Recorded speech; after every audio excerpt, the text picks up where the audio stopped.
Hallelujah to God. Asiphinde si hlanisa izandla welcome ipresence kaMoyingcwele phakathi kwethu basebenzi.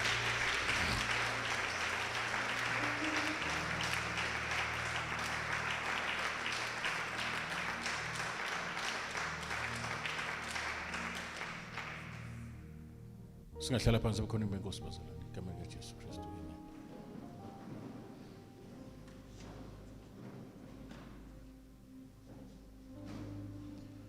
Asibingelela abangcwele bonke, sibingelela abantwana bethu basihola ngendumiso.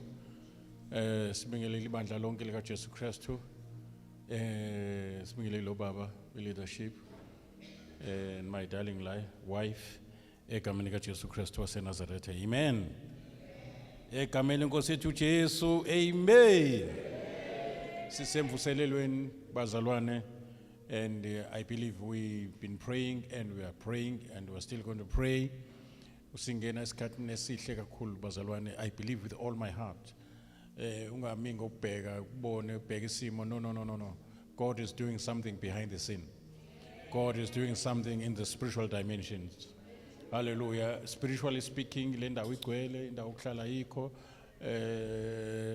indawo ayikho abanye sebevele ngamafastela, sikusho prophetically, sikusho by faith.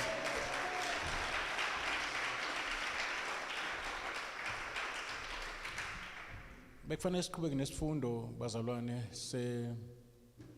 se warfare. As you know, it's a good one. We're fighting a good fight of faith. It's good because of its results. It's a finished work of Jesus Christ. That's why it's a good fight of faith. Faith is not based on things that are still going to come or are still going to happen. If faith is in there, says enzekile, getting ready, which is enzek. Angiphinde futhi faith is in there. Yabona mawuthenga idum uphethe ukufa kwamaphela asefe engakafi. So apply ukufa emapheleni ngoba into iphethe kade uyithenga esitolo idum isho ukuthi amaphela asefi ahamba nje asefile when yothenga ukufa kwawo. Manje ifaith isithenga ukunqotshwa kaSathane ngoko yabona umsebenzi oqediwe. Now isihloko sami sithi the finished work of Jesus Christ. Amen. Now uNkulunkulu into azoyenza into aqale wayenza for you before ayenze in you. Nimeme phela, nimeme abagulayo, nimeme abanamadliso, nimeme nje. Memanje bazalwane imvuselelo le. uNkulunkulu udemonstrate amandla akhe as never before. Singena kwenye phase njenge CKC where God is going to do wonders. Oh, yabona nje ungezanga namhlanje uphuthele ngoba sobeka izandla senza impartation kinini. See namhlanje it's a special night namhlanje. I'm telling you, it's a special night namhlanje. It's a special night namhlanje. uJesu ngezandla zakhe ezibhotshoziwe uzobe eyibeka phezulu kwakho and your life will never be the same. I'm telling you. And now izokuhlupha lento ngoba izofuna ukusetshenziswa lento ozoyithola namhlanje. Izofuna ukusebenza namhlanje lento. And izokuthandazisa ngoba I operate uma isemntwini ovela ukuthandaza. So iya generator njobe ikhona nje iya generator and iapply ngefaith. Kuyezwakala? Ifaith nayo kuba nzima ukuthi operate kumuntu owathandaza. And emthandazweni uNkulunkulu usuke busy nawe kakhulu more than izinto oyithandazelayo. Yeah, you spend time in the presence of the Lord, you will see what God is going to do. And uSathane hates it with all contempt bazalwane. Indaba okuhlala enyaweni zika Jesu. Noma ungathula nje be still and know that I'm God. Ufike uthule phambi kwaJehova and hear from him. Sometimes uzofunda iBhayibheli, sometimes uzothi vula intshumayelo ethile, sometimes khona into azoyisho kuwe, sometimes uzokhuluma ngoMoya Ngcwele within you. There are times where you have to be quiet. Ube senyaweni zakhe nje uthule phambi kwakhe. Umnika ithuba abanye baze bawulala esibhedlela ukuze ukwazi uNkulunkulu akwazi ukukhuluma nabo bakujima too much. Kube ngathi uyagula kanti uNkulunkulu ufuna appointment naye. Akasena niyayizwa nje ngisho. sithi uyagula umzalwane kanti no uNkulunkulu ngamabomu ufuna alala lapha esibhedlela ukuze akwazi ukukhuluma naye. I wonder. So it's a special night tonight. Uvamisile uNkulunkulu kwenza izinto ke uma abantu benje bembalwa bethatha izinto for granted. Kunabantu nje befuna babelana noma uyilalela on air yeah izokusebenza but akufani nobo ula khona mehluko khona nokuya stadium nobuka ibhola ku TV khona peace osalayo. So get ready for something amazing that God is going to do upon your life. Get ready. Hlala, fasten your seat belt. Hallelujah. You must board that plane. It's about to take off. You must board that plane. Konzo ugijima phezu kwentaba. Uhleli phansi kodwa. Ugijima phezu kolwandle, uhleli phansi. Yabo? Ukumuza umuntu I will be flying tomorrow to Cape Town. Akwazi ukufly. Uzobe sentweni ayikwazi ukufly. So now, see, uma sikuye kukhona kuba kuye ngokuthi sibe idalwe ezitsha. Yabo? Khona kodwa kuba sibe kuye ukuze sisebenze ngaye, asisebenze sikuye. Asisebenze sikuye. Asisebenze ekithi. Ngifuna kube konke ezohlala I mean it's a night yokuthi uKristu bambone hamba ngenyawo kanti uhamba ngawe.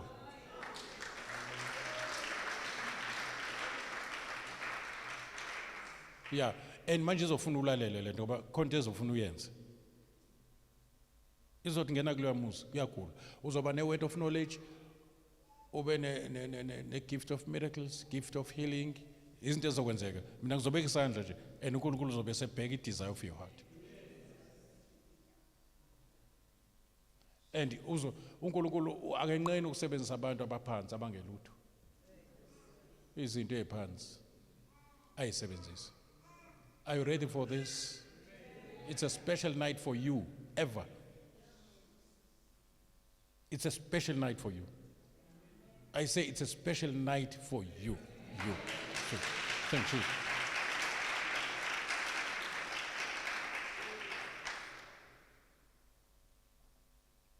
Abanye uNkulunkulu uzokhuluma nabo la mawufika endlini qonda straight kumntwana wakho lele lapha empedeni. Ungabuzi. Ungasho ukuthi uyafuna nini ukuthandazela. Uvela ungene ngecapha. Umbeke izandla ubisa igama lika Jesu. Ikhonto ezokwenzeka kuye. Sengishilo. Yeah, uthi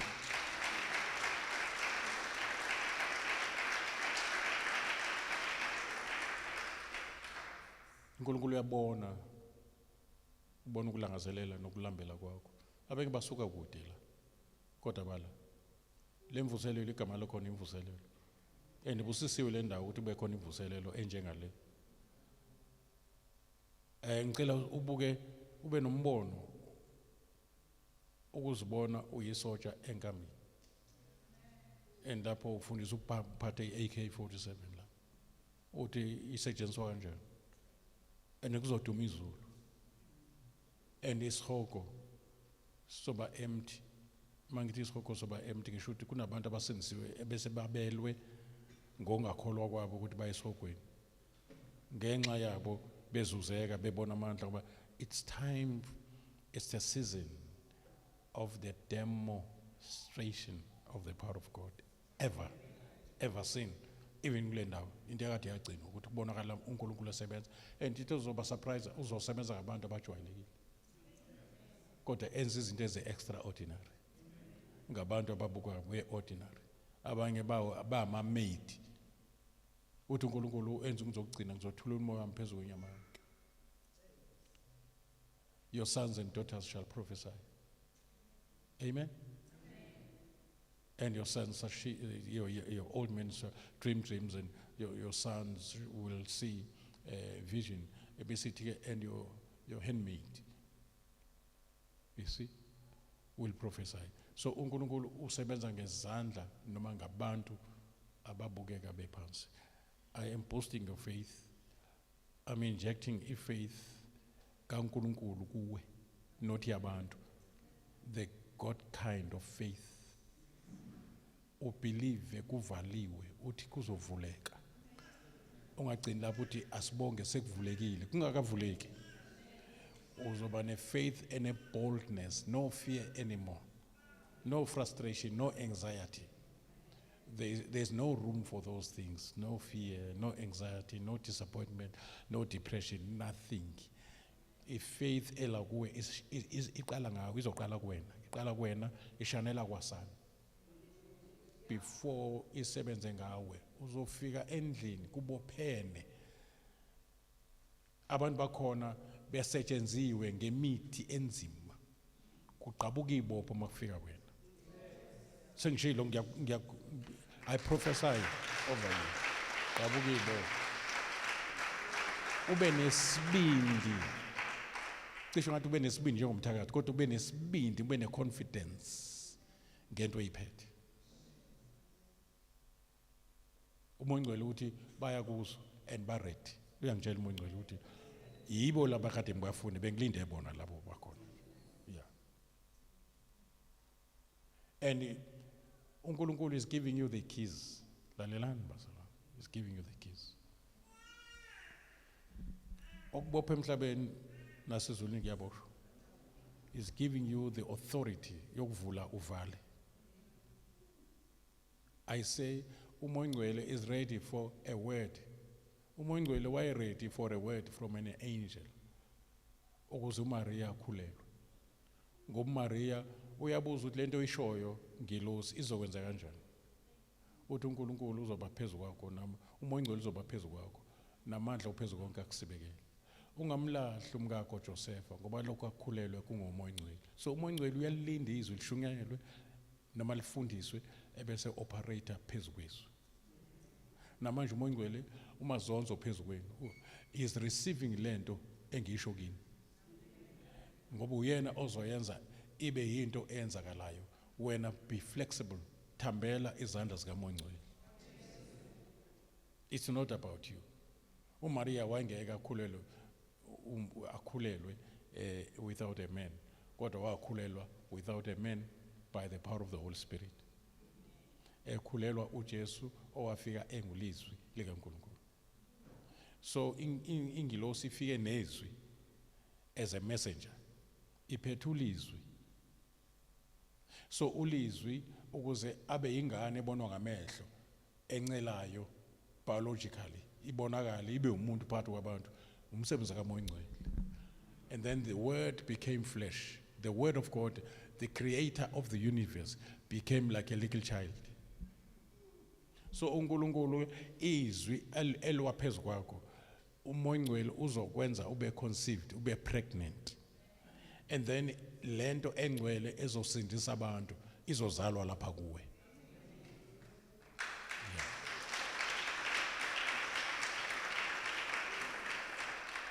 But uMoya Ngcwele uthi angibeke lokhu ukuthi njengesihloko ukuthi sisebenzela phezulu komsebenzi oqediwe. Sinjengabantu lapha mawungena e-restaurant kunabantu abakubuza ukuthi ufunani, bakunika imenu bese uyasho ukuthi ufuna lokho bese bekulethela lonto. Abapheki beza nokudla sokuqediwe. Umsebenzi ozowenza yaphekwa lento yavuthwa after 3 days, ngosuku lesithathu yavuka. Right engakafu uJesu uthi it is finished, umsebenzi uqediwe. So okwakho wena is to take what is finished 2000 years ago. Bese unika abantu. Bese unika abantu. Mabedinga healing, ubatshela ukuthi ngemivimbo yakhe 2000 years ago baphile. Wena ujuluki. Wena uye emabhodweni. Wena uthatha nje usukuvuthiwe ubusudlulisele kuma custom. Udlulisele ebantwini. Bangalambi ukhona. Bangafi ukhona. Bangaphathwa bangabanjwa amadimoni ukhona.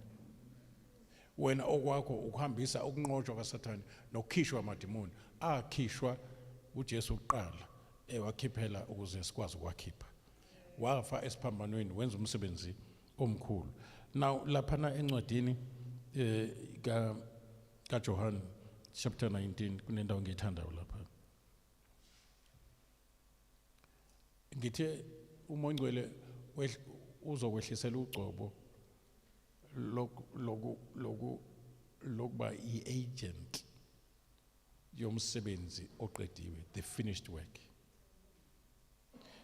Ingakho manje akuzuba umjuluko kwajuluka uJesu eGetsemane okwakho uyabona lapha emabhodweni mawungafika kuphekwa khona kunzima, kodwa lo thatha ukudla sekuphekiwe yena akajuluki, uyathatha njalo lethe abeke phezu kwetafula.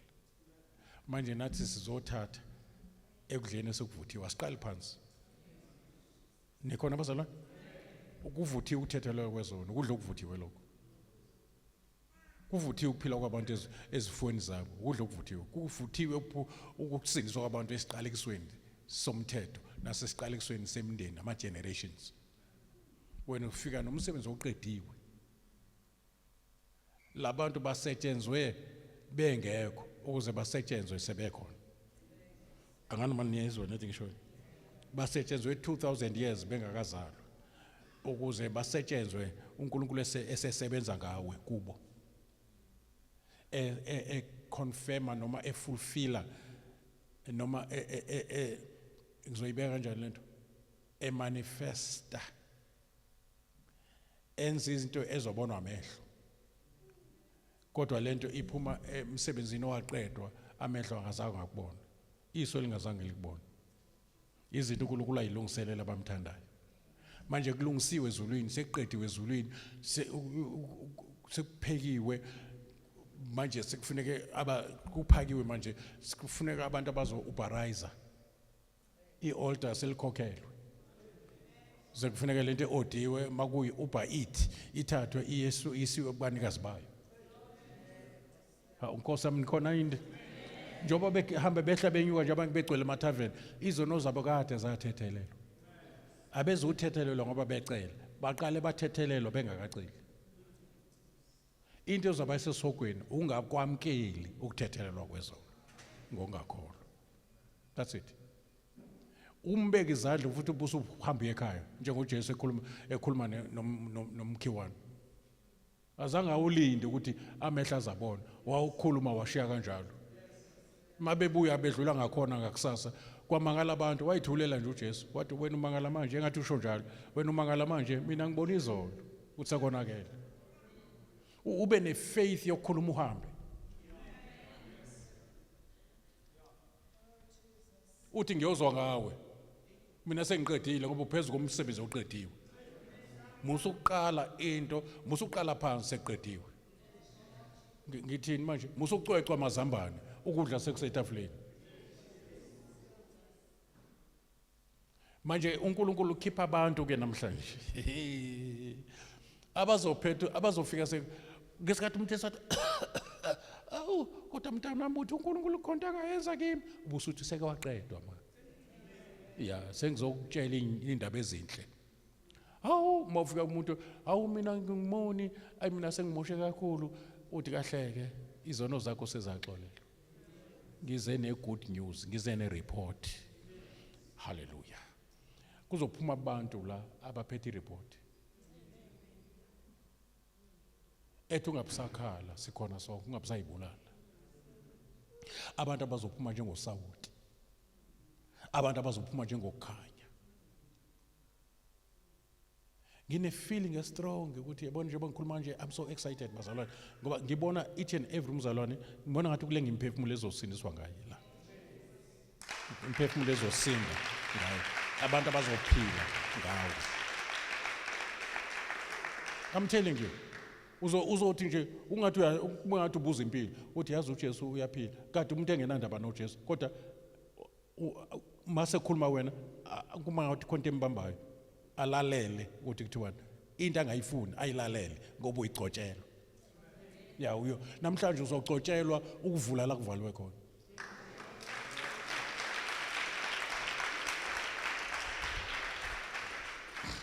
Angifuni ukuchitha isikhathi esiningi, nangimongcwele ekhuluma and uyashesha futhi.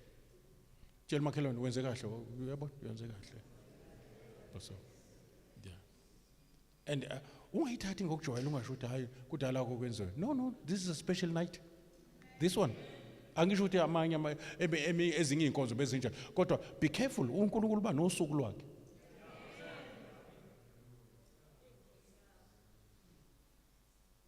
and nginika uNkulunkulu ozokhuluma nani. Yeah. And uzoba ne-word of knowledge, uzokwazi izinto umnikazi wendaba engakakutsheli. Utshelwe ngaye. Ngiyawurelease lo moya kunini, leyo gift leyo.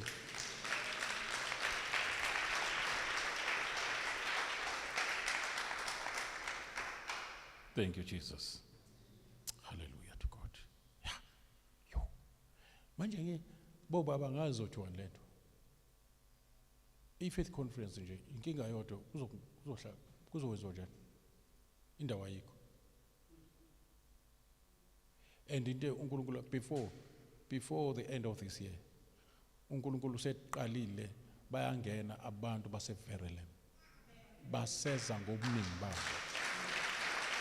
Baseza. Manje ngiba nalo uvalo, angisho uvalo lo madimoni, kodwa nginalo uvalo oluhle, lo excitement. Uthi yini ngathi lento esho umoya ngcwele ukuthi le ndlu izogcwaliswa abantu bala.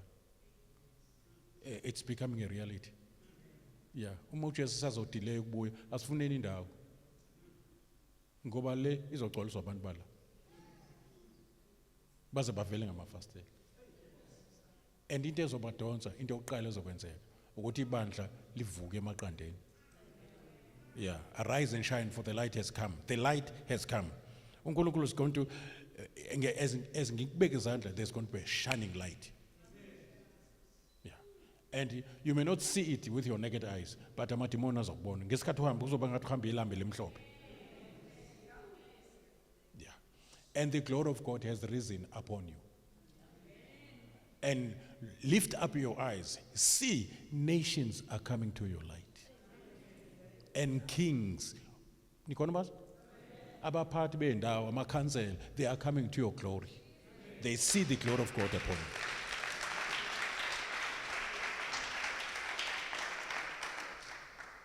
So allow God to deal with you, wash you clean. Njengevessel azoyisebenzisa mawuzopheka ukudla okusha uyasigeza sitsha ukudla kwayizolo. Sivumani asivume sonke uNkulunkulu asigeze ukuze athele izinto ezintsha sikhohle ukusemuva sizelulele okuphambili. He's beginning to do a new thing. There's a new thing that has started. Ucheck nje as from tonight emveni ubeka uzandla ucheck ukuthi ukuthandaza kwakho kuzoba njani. Hayi sengishilo.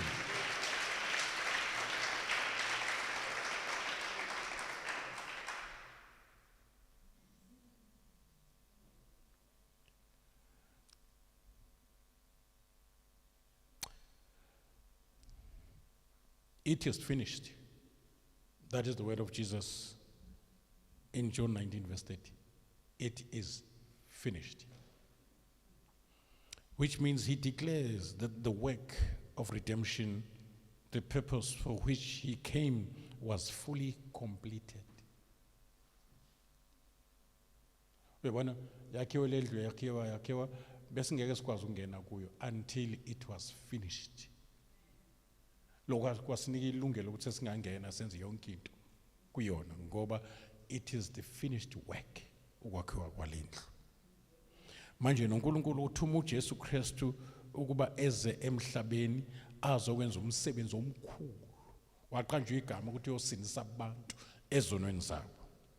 Now you look at the Greek word there, tetelestai, which means it is accomplished, it is paid in full, it is completely perfect or perfectly completed.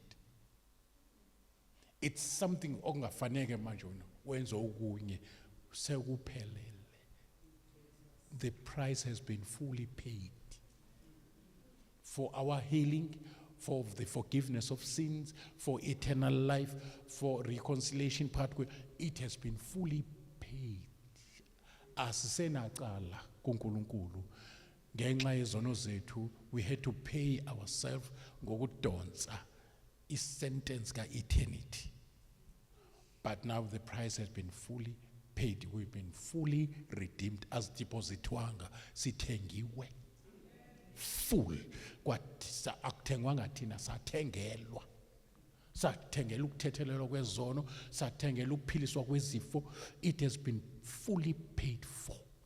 So in that esithe uyabona mangabe ngizokunika icathulo ezintsha, I buy them and I pay for them. Angiyithengi ngedeposit bese ngithi I'm surprising you uzuyokhokha installment.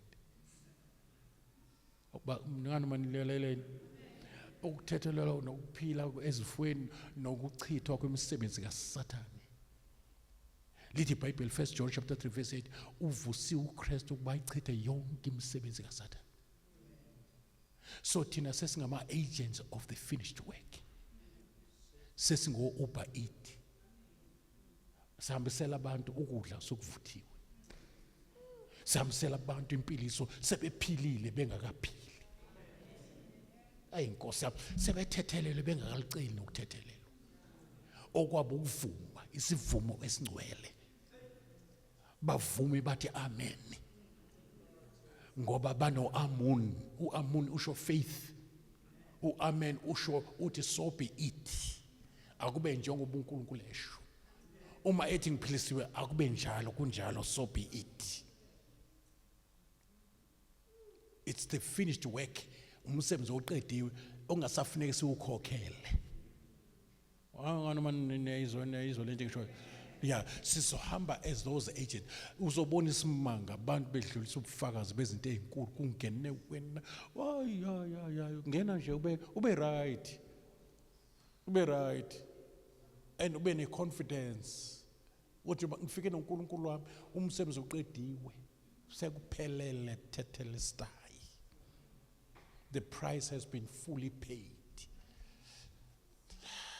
Lalela kukhokhelwe uNkulunkulu ngokufa kaJesu udile na yonke into ukuze ayichithe yonke imisebenzi. Kukhona ungasebenzi kanti ungasebenzi okuyisiqalekiso. Siyakhulula esiqalekisweni ngokufa kwaKristu ngokwenziwa abe isiqalekiso ngenxa yethu. One ngomqhele wameva. Which is a tap yesiqalekiso nokulenga emthini nakho kwesiqalekiso. Wenze sure ukuthi usithwala ngenhloko aphinda belthelwe emthini bese isiqalekiso sethu sibe phezulu kwakhe.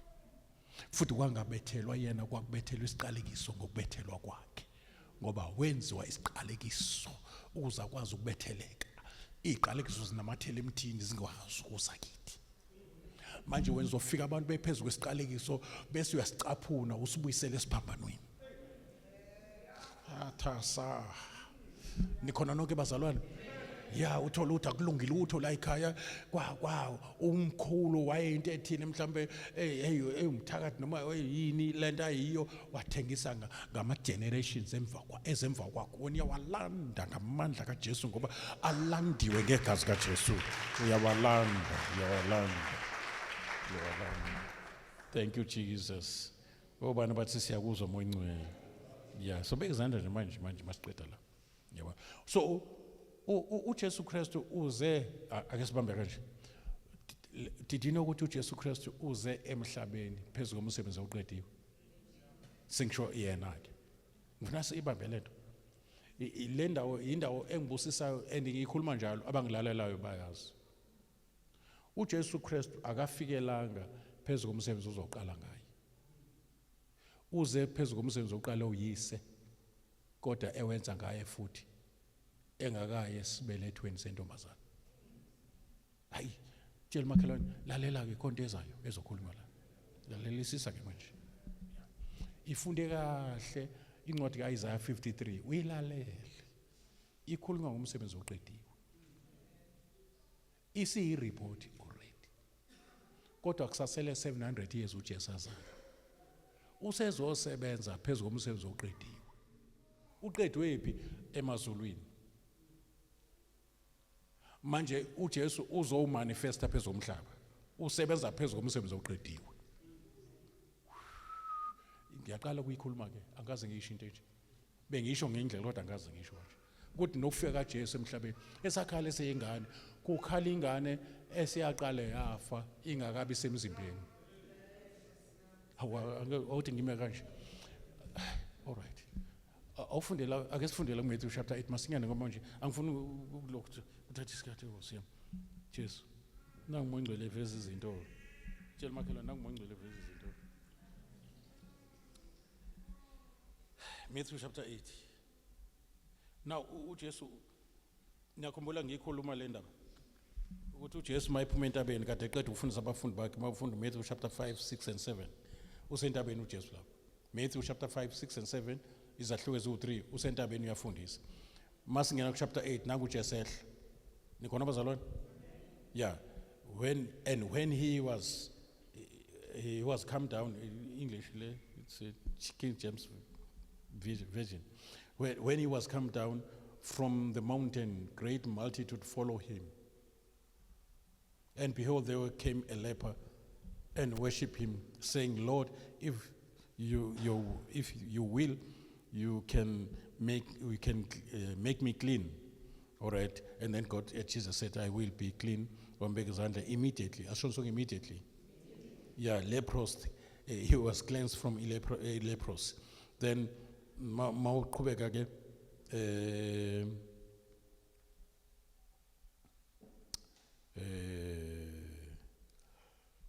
base kuba yisotsha ke lapha mawufunda kahle la mawuqhubeka ufunda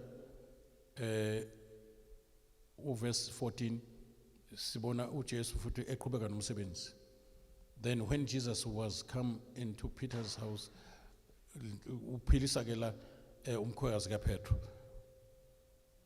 And then emveni kuba umkhwekazi kaPetru ephilile, when the evening was come, they brought unto him many that were possessed of the devils, and cast out devils, spirits with the word, and heal all that were sick. And heal all that were sick. Now, verse 17 is very crucial, it's very important. Ulalela ngoba uchaza lento kade ngikhuluma manje. Konje thina sisebenzela phezulu komsebenzi onjani? Did you know ukuthi noJesu efika emhlabeni wayezosebenza phezulu komsebenzi? Qedile. Yeah. Okay. And then wabaphilisa bonke nabanemimoya yaphuma imoya. Ake sizwe verse 17, that it might be fulfilled. Asho that it might be fulfilled. Yeah. Kugcwaliseke. Which was spoken by Isaiah, that the prophet, saying, himself took our infirmities and bare our sickness. Isaiah 53, 700 years ago before Jesus was born. Manje i-report umongcwele ayiletha ngomprofeti uIsaiah, i-report yezinto esezenzekile. Kodwa ezenzeke kwezasemazulwini indawo. Usekhona la emhlabeni? Manje uJesu uzothatha from izinto ezenzeke kwezasemazulwini indawo azozenza emhlabeni. Now ngesikhathi enza okwenzeke emazulwini in the spiritual dimension. Kusho ukuthi into eyenzeka kodwa amehlo enyama angeke ayibone iyenzeka. Nkosi yami nikhona?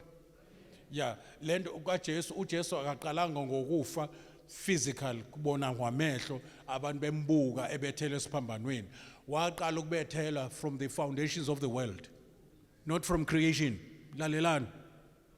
From the foundations of the world, in the heavenly places, in the spiritual dimension, in the mind of God, in the plan of God. Waqala umsebenzi kunjengendlu mayakhiwa indlu angempela yakhiwa kabili, yakhiwa uarchitect or draftsman ayakhe ihambe yophasa ephepheni. Iqedwe mayiphasa kusho ukuthi iqediwe bese kufika umakhi ibuilder iphethe umsebenzi iplan isho umsebenzi ophelele kungakaqalwa. Hawu balalele inkosi yami ngoba ningalaleli sophuma ngo12. Now u-draftsman or architect uthatha umbono womnikazi wendlu athi ngifuna indlu enje. Uyayibona lo nto? Ya umbono. And then umbono bese ephepheni. Udraft and ubiza imali njengemali lo odwebayo ubiza imali akahleki. Ulula nje ubiza 20,000 ngokudweba nje. Ngoba angeke ibe khona indlu ezobonwa ngamehlo ingekho lesephepheni. Now, ephepheni ke lento eshow Isaiah, mawufunda Isaiah 53. He was wounded for our transgression, he was bruised, he was, not he shall. Already, uJesu uzalo uMaria nje sekuqediwe, useqale waqeda umsebenzi engale engakazali. Wabonwa uJohn futhi enjengewundle lahlatshwa from the foundations of the world. Kusho ukuthi njobe efika emhlabeni nje uzoqala la kuqedwe khona kwayena. Njobe ezowenza intando kaBaba nje akeze ukwenza intando kaBaba eqalayo ukuba sengqondweni into ayicabanga manje hey uAdam sedlile madoda asibone senze njalo isibhemile. Kube khona umhlangano osheshisa no even uLucifer engakawi wayesenqotshiwe. Ngifuna icace namhlanje ukuze wazi ukuthi ubeke izandla zokuthi kwenziweni. Ngoba sebe ready nje. Uzalwe nabo laba abantu abazophila ngawo. Bebe khona in your spiritual womb. Yeah. Awumzali umuntu ofika ngaleso sikhathi in your loins. Uzala umuntu ozalwe naye. Hey. Yabo? Yeah. Injalo na spiritual ngesikhathi umama nje uMahlaba engithola esibhedlela wayethola umuntu la kuye khona oCKC no yonke lento oyibonayo yayisivelile manje iyazalwa iyamanifesta iyavela manje. uIsaac waye eku-Abraham ashonso uIsaac waye ku-Abraham. Yeah, wanelwa bontu Abraham nange elala noAgar wathi angiphumi la. Ha, abizwana labantu. Ngithi yathi imbewu ethwele uIsaac yathi angiphumi angeni mina kuAgar. Ngilinde uSara.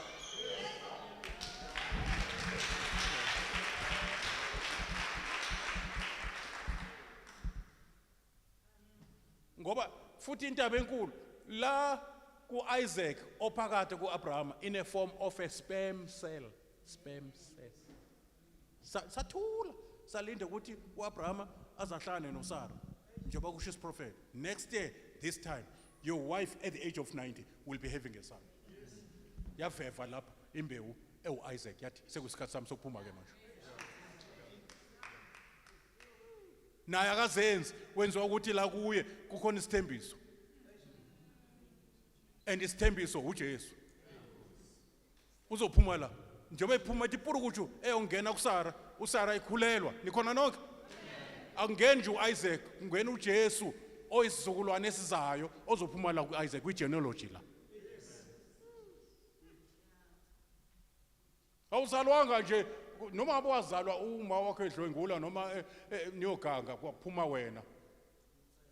But kwakuyisimiso sasemaphakadeni umuntu onjengawe akethu uNkulunkulu. Hawu nawe no.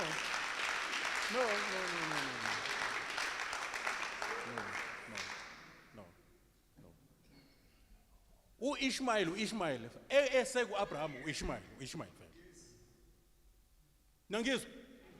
Noma ngathi bukeka imbewu ngathi ziyafana wonke kwama sperm cells ngiyacela ukuyisho le gama ngila ePulpit. Konke kwama sperm cells kodwa kunamagama kunama identities angafani.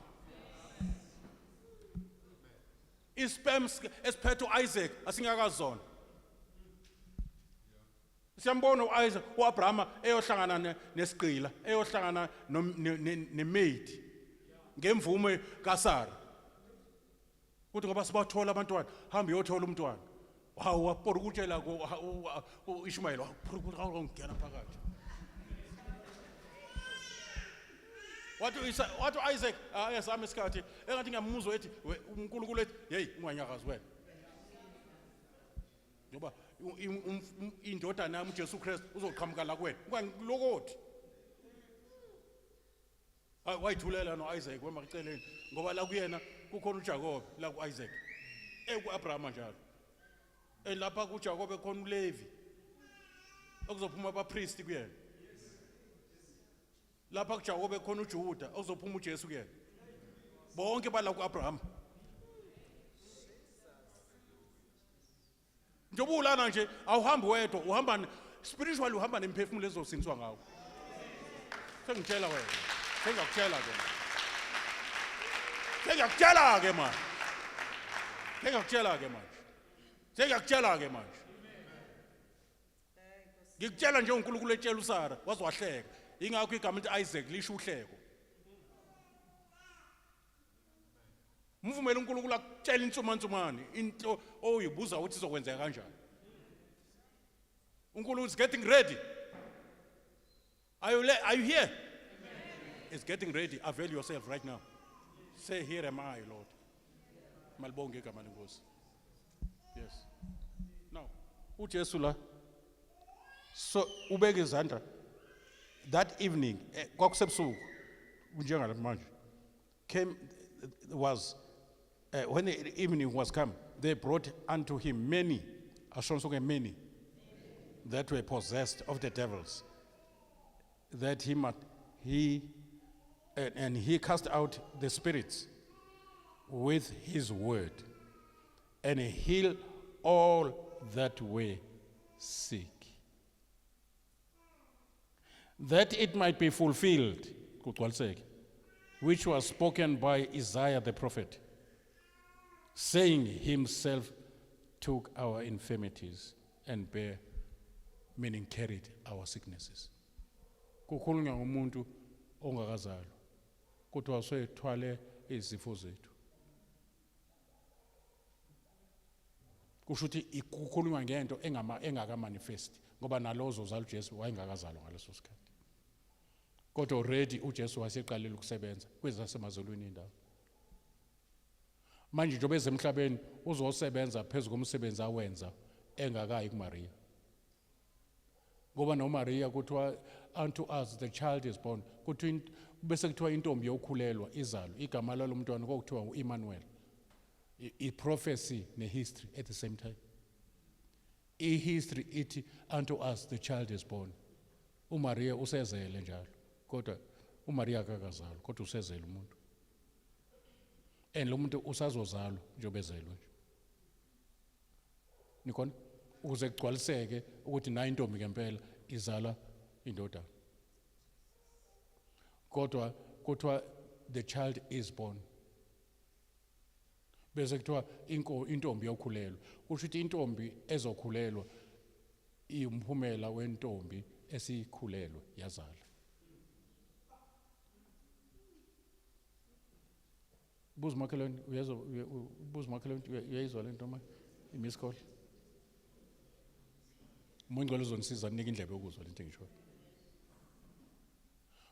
konke nginginotice uma uzalwa abazali abathanda imfundo mhlambe umunye uprofessor ubamsilithi ingane zakhe ziphume nalo inheritance kuthi uhlanipho ufuza uyise wayinje makumculi hayi zifuza ubaba wazo wayengavecula kusho ukuthi ngesikhathi ubaba ecula ubeculisa nezingane ezikuye ngifuna ukuya lapho nje angiya lapho nje buza umakhelwane nje yizwe lento eshoyo awuzukwenza into oqala ukuyenza uzokwenza into oqale ukuyenza useke uKristu ngesikhathi eUAdam uthi ngisondele eduze uKristu beUAdam ukuze ube kuye ungakazalwa ebese nqoba uSathane eUAdam ahambe phezulu kwamanzi eUAdam ukuze ahambe nawe phezulu kwamanzi waba 100% man ukuze ube khona wena ungakazalwa ukuze masuzelwe wenza izinto owawuzenza ungakazalwa uzenza ngoKristu manje ke angabikho into amademoni azokuvimba manje ukuthi wenza into owayenza ungakabikho angiphindi angabi into manje ezokulethela uSathane usebenza ngento ezi2 major fear and doubt yeah once uvumela fear and doubt ikusebenze kusho ukuthi uvumela lamademoni yeah ifear ne doubt izontshontsha izinto uNkulunkulu afuna ukuzenza ngawe amademoni ufuna kwaqaphele ngiyawabona manje abangenanga eKhanani sebehambe 40 years kodwa bangangena la beyakhona ngenxa ungakholwa be careful idemoni ongakholwa isikhali samademoni once ube content how manje ngasaphili sekufuneka uhambele kona lokho kuyombeka izandla ngoba kuyabona uSathane is trying to resist yeah it's a sign ukuthi uzofika wenze imanga la uyakhona Ngoba into edala ukuthi kushungela kangaka kodwa ingenziwa lento eshungelwa, fear, doubt. Two things. Two major things. Noma uyaqala uphinde ushiye phakathi. Fear, doubt, unbelief. And ngiyawukhuza lo moya njoba nizwile nje ukuzwa ukukholwa kuzwa ngokuzwa. Lokukholwa okuzenga ukuthi nizwe lento enizwayo namhlanje. Ngithi kugcineni njengoPaulo sowagcina ukukholwa. Ngithi kugcineni nizwaya kude nakho. Ngoba ngesikhathi uNkulunkulu ekhuluma into ejulile. Ikona inizosebenza ngakho. Ukukholwa kuthatha entweni esiqediwe. Ukukholwa akusebenza entweni ezayo. Ngiyakholwa ngizophila. Akuhlangana ama statements angahlangana.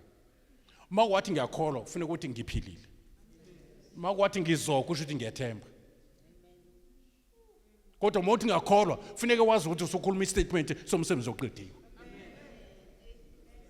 Manje ngesikhathi usaya uNkulunkulu ekuthuma kuleyo musi ngoba abaningi bazodonswa ukubona uNkulunkulu. Amandla kaNkulunkulu adonsa abantu. Imfundiso kaNkulunkulu ihlalisa abantu abadonsiwe. Imfundiso yenza lo donswe ivangeli ebona amandla kaNkulunkulu ebese ehlala ngayindawo. After 5 years uhlangane naye, hawu usayibambile mzalwane, ilezi imfundiso engayithola. Umuntu akabanjwa ukuthi uNkulunkulu wenzeni kuye, ubanjwa ukuthi utheni kuye. Yezo mfana wami. Yes, bamba mayisu sakho. Isikhathi seni sokusebenza imanga. Ningabe laba abaprofeti abenza noma kanjani. Nibe abaprofeti bezwi. Abasezwini abahlala emthandazweni abagcina ubungcwele, abangathengisi ngeqiniso, abangadayisi ngeziphiwo zikamoya, abangakhokhisi ngeziphiwo zikamoya. uNkulunkulu uzokusebenzisa mfana wami, sengishilo.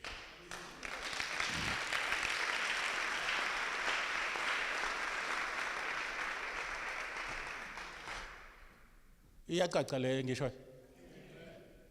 Awuzoqala ukwenza lo msebenzi. uJesu wayengaqali ukufela abantu esiphambanweni. Uthi uIsaya wayesekwenzile engakazalwa. Lento ozoyenza sewuzelwe, uqale wayenza ungakazalwa. Ngesikhathi uJesu ewumuntu, ewuAdam.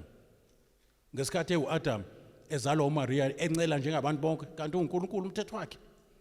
Kodwa ngoba uzolanda wena esibelethweni, ufuna ukubuya nawe. Angayenze as a son of God, ayenze futhi as a son of David. Jesu indodana kaDavid ngihawuke afike enza umangaliso eyindodana kaDavid. Yabona? Wayengazenza izinto uNkulunkulu ngoba uJesu ngoba eyindodana kaNkulunkulu kuphela. Ingakho bethi Jesu indodana kaDavid kusho ukuthi umuntu ebantwini. Nanga ozele emkhunjini kusho ukuthi uyimina ngoba ngiyosela. Njengoba kushonila ngalenze njena ngizofika ngilale ekhaya ngoba ngumuntu. Kodwa ngumuntu futhi onobuNkulunkulu ngoba ngizelwe phezulu. Yabo? So ukuze enze zonke lithi iBhayibheli mayiqedwe ukuzila walamba, uNkulunkulu akalambi kodwa ngoba ugqoke wena uyalamba. Ukuze kubonakala uzalwa umfazi uyancela, uyalunyulwa naye after ngesikhathi ena 2 years waseyalunyulwa naye uJesu njengengane zonke. Ukuze kube ne show ukuthi I'm fully represented lapha kuKristu. I'm there each and every. Leligama uAdam liqoqa izizwe zonke. Kathos barasha. Igama lithi Adam lisho a human being. Irrespective of your gender, as long as you are a human being. Leligama lithi Adam lisho a human being. And inobuNkulunkulu phakathi lelo gama. Kaphosa. InobuNkulunkulu phakathi lelo gama. Nangizwa? Linegazi lelo gama, selipropheticas ukuthi khona ozayo onegazi eliphiyo. Nganichazela ngingimini ngathi ngeza I was researching ngaleli gama elithi Adam, ngabona uNkulunkulu eminingi lapha. Yabona? Ngabona uA ka Aleph omela uNkulunkulu the Father. Ngabona uD ka Dalet osho uJesu ewumnyango. Ngabona uMem. Nikhona bazothi Adam, Mem means water. Sengibona umoya ngcwele lapho. Kuleli gama lithi Adam nje iTrinity siphelele.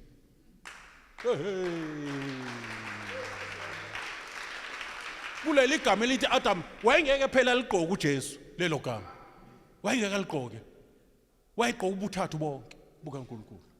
Ingakho ethi uNkulunkulu masenze umuntu ngomfanekiso wethu afana nathi. Manje uma ungena kwiHebrew language uvela ubuthathu egama elithi Adam. And igama elithi Adam linegama elithi Lapho kuvela khona uNkulunkulu as the head. Ukusho strength. Nikhona bazalwane? Lisho number 1 because it's a number 1 letter. In the beginning, God, number 1. 1 is number of God. The Lord God is 1.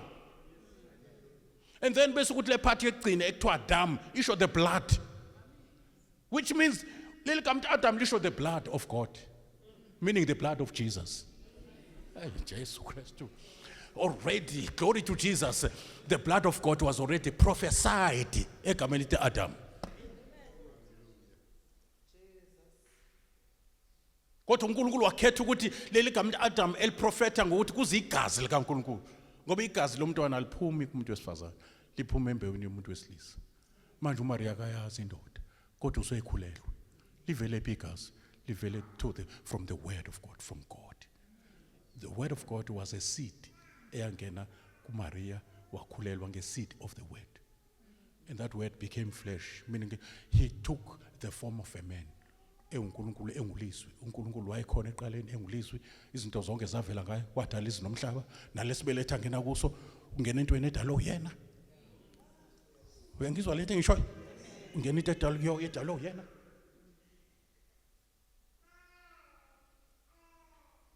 Uyithole ndawo lento engitshela wena. This is a special night for you, bazalwane. Uyangizwa? Akungabikho ozophuma engathi akagezekile njengo Judas Iscariot. Nonke thintwane izwi kaNkulunkulu. Each and every one of you must be touched by the hand of the Lord. The hand of the word of the Lord is the word of God. Izandla zikaNkulunkulu adala ngazo kusebenza ngezwi, izandla zakhe lezo.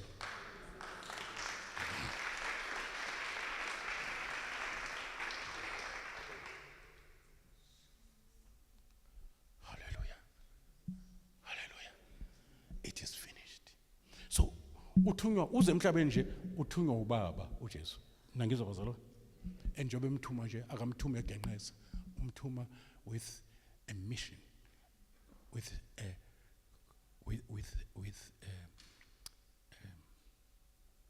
an assignment, if I like. Uzokwenza intando kaBaba. Enjobe ezoyenza emhlabeni nje iqala qedwe ezulwini. Kwabhala uJohane wathi ngimbone esebethelwe. Ngimbone seyithathile izifo. Mayifika emhlabeni, wafika emhlabeni njengoba sifunda la. Wabeka izandla abantu baphila bonke, abanamadimoni aphuma amadimoni ukuze kugcwaliseke ukuthi wenzani. uIsaiah uthi uJesu wenzeni, akasho ukuthi uzokwenzani.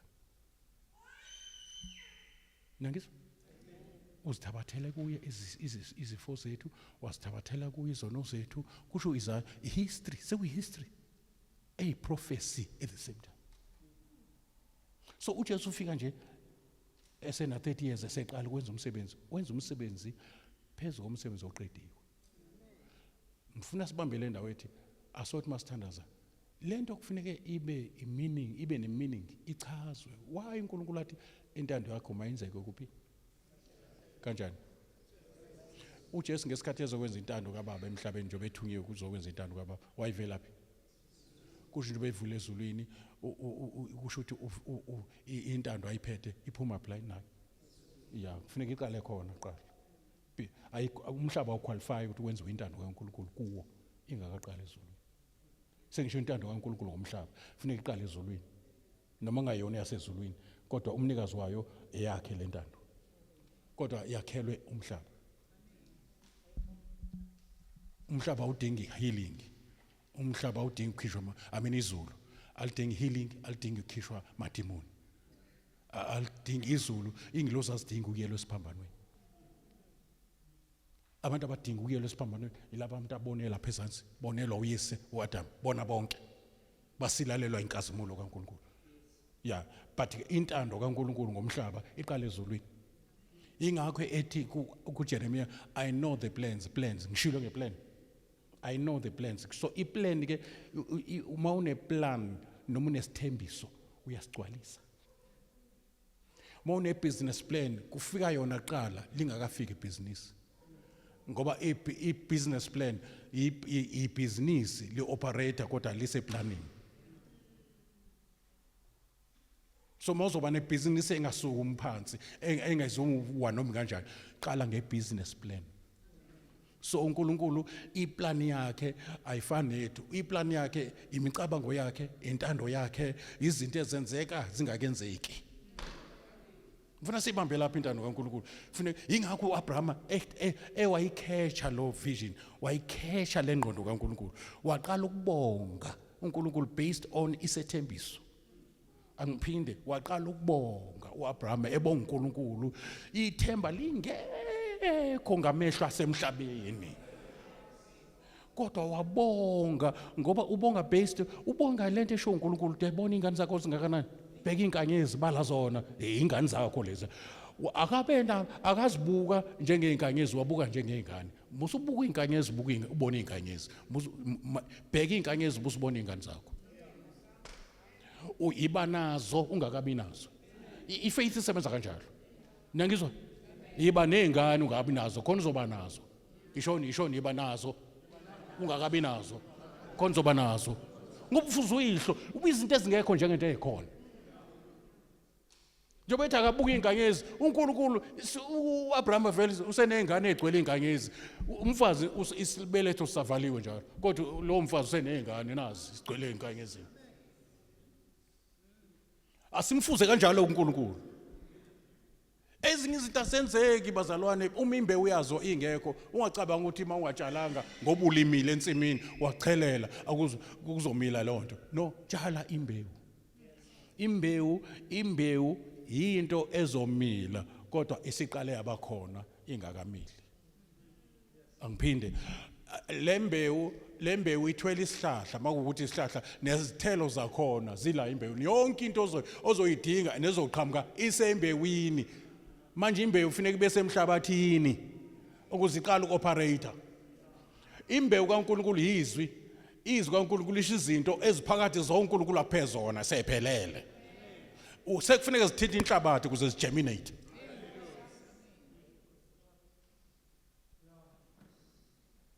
Sesiyathandaza ke manje. Uzani phambili nonke, uzani la phambili nonke. Uzani nje phambili nonke. Uzani phambili nonke.